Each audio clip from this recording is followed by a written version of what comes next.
coming, keep it coming, keep it coming, keep it coming, keep it coming, keep it coming, stop. Right there, that's perfect. Okay, thanks guys. You can find your way out? Great. Thanks again. Oh, hey there. Look who made out pretty well at the auction house. I know it's sad to say, but developers these days have had hard times. These companies have been shedding IPs or whatever else they can scavenge looking for one last quick buck. That's how I came to own this. What is it? What rests beyond this tremendous tower of cardboard? Just a moment, and I'll show you.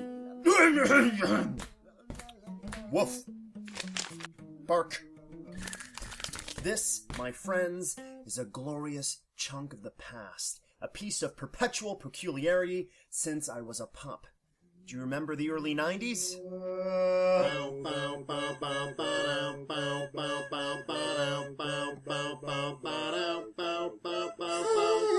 No. Maybe the better question is, do you remember animals with attitude?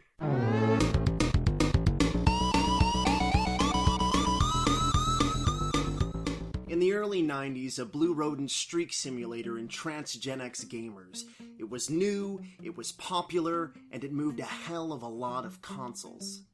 This blue badass also started a half-decade trend of shit's rude, macho mascot cash grabs. Now, it's not to say that they were all bad games, some were great, but there's no denying that the market was flooded so hastily with "I'm a rabbit, fuck you," that in a few quick years, we were ready to relax, slow down, and enjoy more charming fare. Brings me back to this very special piece of equipment, a relic of sassier times. How does it work?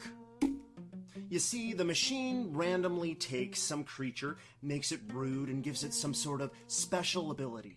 Back then everyone needed at least one special ability, right? Oh, it seems to be set to shitty games that make awful 3D sequels. That's a weird setting. Let me just switch this back here. Okay, here's a toucan and a glass shank. That could be a good game. Let's go ahead and print that. See, now all you have to do is name the game. We could go a little Shakespearean here and call it To Shank or Cut Up Frank. Frank could be some sort of evil doctor with funny hair. Haha! Yes, go! Off, my purple-plumed beauty. Share your stabby charm with the world.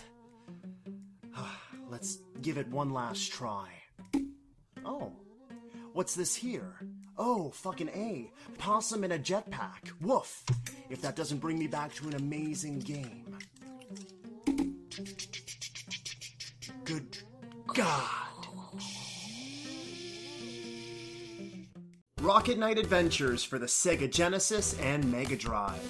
Released in 1993, this cheery little opossum, that's opossum, not possum, who would make a stupid mistake like possum in a jetpack? Woof! This cheery little opossum was designed by Nobuya Nakazato, the man responsible for several entries in Konami's famed Contra franchise. Rocket Knight was released after Sonic the Hedgehog 2 and before Sonic 3, kind of the height of smarmy critter hype. I have so many great memories of chipping away at this game. It was a Genesis exclusive, though it was originally planned to be released on...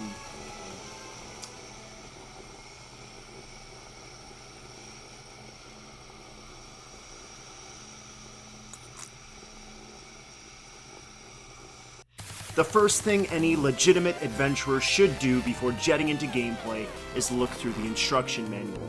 So we can get a sense of the plot, special items, and hey, not everyone knows how to use a controller, right? For a simple mascot platformer, the lore is surprisingly deep in Rocket Knight Adventures. Not only do we get information on past and present events in the world, but we get to look into the future. I wonder if this flux capacitor shit can tell me what the babies'll look like. Gather round, kids, let me try and condense everything for you. Long ago, a giant mechanical pig star invaded the planet of Elorn. Many brave citizens fought and defeated the massive machine, locking up its great power with a magic seal. A group of warriors called Rocket Knights were created to safeguard the key to said seal. You play as the leader of the Rocket Knights. His name's Sparkster. This dude, this is Axel, an ex-member of the Rocket Knights. The dirty bastard killed Sparkster's mentor and was banished from the kingdom. Now, he's taking orders from Emperor Debelgus Axel has returned to your kingdom with an army of pigs and machines looking to break the Pig Star's magic seal once and for all. Sparkster's gotta use his sword and jetpack to cut through the ranks of swine while collecting fruit, gems, and 1-ups. You got all that? You cunt. Yeah, you. Come at me, you cunt. What, are you scared? Fuck. Rocket Knight Adventures is a lot of fun to play. Levels vary from side-scroller to shoot-'em-up. There are some really cool race-through-corridor sections, too. As far as kicking ass in this game goes, you quickly learn the benefits of strategic jetpack bursts. Your boost is both an offensive and defensive tool, so use it. Finally, the hit detection to your enemies in this game is bizarrely satisfying. If you can get right up in a boss's sweet spot, swing away like a drunk in a piñata factory. You'll thank me later. Speaking of bosses, from mid to end level, these foes are exciting to take down. There are some really great designs with multiple forms. Just look at these guys. From time to time, there are a few hard hitters that feel a little cheap, especially this dude. But all I can say is memorization is your friend, especially later in the game. The bosses aren't the only eye candy here either. Levels are blanketed with cyber and steampunk elements. The whole game is dripping with a gorgeous tinge of desolation. And it's important to note, most platformers at this time try to soak players' eyes in these cheery palettes. This is Rocket War, motherfucker. Ain't no smiles here! Except for the kick-ass soundtrack.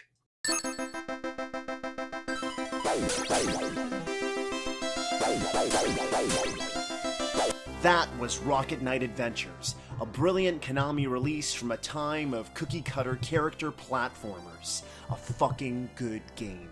Now, if you'll excuse me, I've got to send this thing back to wherever the hell it came from. There's gotta be a return genitalia button around here somewhere. Oh shit! Woof! Oh shit! Bark! Oh, looks like this is it! Two-Shank, you fucking saved my life, man. What a glorious moment.